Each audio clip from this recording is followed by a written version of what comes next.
My name is Maria, and I'm 33 years old. For years, people around me made it their mission to break me, subtly at first, then openly, ruthlessly, and without remorse. My confidence, my career, my relationships, my place in the world, they wanted all of it shattered. And the cruelest part? These weren't strangers. These were the people I trusted the most. The ones who smiled in my face while planting daggers in my back.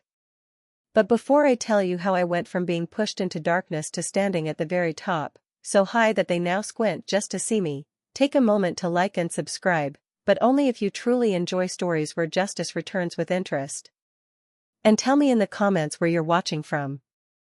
I read every single one. Now, let's rewind to the moment everything began destroying itself around me. I grew up believing that hard work, kindness, and loyalty would protect me. At 28, I was finally stepping into my dream career in brand management at a luxury fashion company, a place dripping with ambition, competition, and hidden agendas. I was good, too good, and that made people uncomfortable. Especially three particular coworkers: Denise, the queen bee with a sharp smile; Olivia, her shadow who followed cruelty like a hobby; and Mark, who pretended to mentor me but only wanted credit for my work. They weren't just colleagues. They were a trio of carefully curated sabotage. At first, the signs were small. A missing email.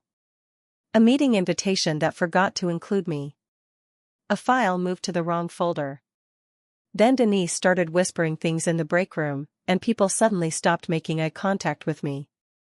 I didn't know it then, but she was sowing seeds, tiny, poisonous lies. She's arrogant. She thinks she's better than everyone.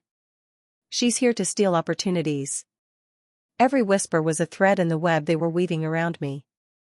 Still, I pushed forward, delivering quality work, always on time, always polished. That only threatened them more. The real blow landed during the launch of a high-profile campaign. I had been appointed project lead, my biggest break. I had spent 2 months crafting every detail, from brand messaging to influencer partnerships. This project was my ticket to the next level. The night before the presentation, I received a text from Mark: last-minute change. Need your drafts. Trusting him, I sent everything. The next morning, I walked into the conference room, heart pounding with excitement. Executives filled the seats. I was ready. Then I saw it. Denise standing at the front. My presentation on the screen. My strategy. My words. My images. My entire campaign. And not a single mention of me. I felt the air punch out of my lungs. She wrapped up with a smirk. The execs nodded proudly. Mark and Olivia clapped the loudest. My stomach churned, but I kept my face still.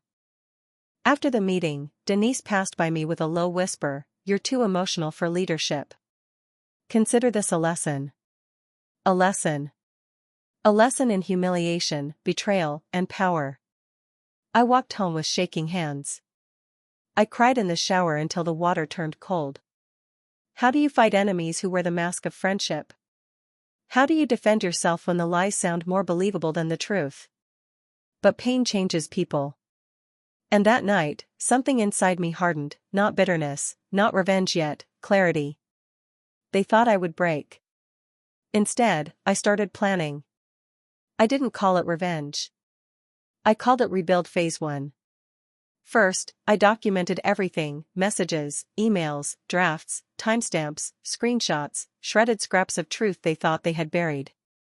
Every inconsistency. Every stolen credit.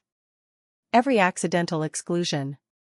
I created a timeline so precise even a lawyer couldn't poke holes in it. Next, I stopped sharing ideas. Completely. No drafts, no conversations, no brainstorming. I became silent and observant. Let them struggle without their source of creativity. Then something interesting happened. Their brilliance vanished. Campaigns that used to shine suddenly dimmed. Projects fell behind schedule. Executives grew frustrated. Denise started snapping at Olivia, and Mark's smugness evaporated as his mentorship exposed itself for what it really was, dependence on me. While they crumpled, I built quietly. I started a portfolio outside work. Freelancing. Consulting. Collaborating with rising brands. I worked late nights, early mornings, weekends. Every waking hour became a building block for the empire I wanted. And then came the opportunity that changed everything. A private luxury brand, exclusive, elite, notoriously selective, found my freelance work and reached out. They wanted a rebranding proposal. I poured my soul into it. Strategy, creativity, storytelling, visuals, every angle sharpened to perfection. When I submitted it, I felt something I hadn't felt in months: hope. A week later, they called. "We want you." Not for a campaign. Not for a contract. For a role. Creative director. A position 3 levels above the one I held. Double the pay. Triple the respect. Infinite freedom. I accepted, but not immediately. I waited one more week, long enough for Denise's team to completely crash and burn on another major project. Long enough for rumors to circulate about incompetence. Long enough for the executive team to start asking questions. Then I walked into HR with a printed copy of my letter. I didn't go quietly. I requested an exit interview. In front of the senior VP. With all receipts. I laid out every lie. Every stolen project. Every manipulated email. Every hidden sabotage. Every credit that belonged to me. HR's eyes widened. The VP's jaw dropped. And Denise? Her face drained as if someone had unplugged her soul. She stuttered. She denied. She blamed. But my evidence was a tidal wave. I didn't ask for punishment. I didn't ask for compensation. My final words were simple: I hope you treat the next ambitious woman better than you treated me. I left the room, my heels echoing down the hallway like a closing chapter. 3 days later, I received an email forwarded by a friend still inside: effective immediately, Denise has been removed from her position. Olivia resigned a week later. Mark was demoted. Their empire of jealousy had collapsed. Meanwhile, I stepped into my new role like someone reborn. The office overlooked the ocean. The team respected me. My creativity thrived. I finally felt seen, not just for my work, but for my strength. Months passed. My first campaign shattered global records.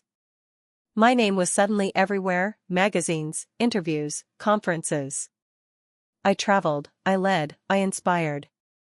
But life has a funny way of giving closure when you least expect it.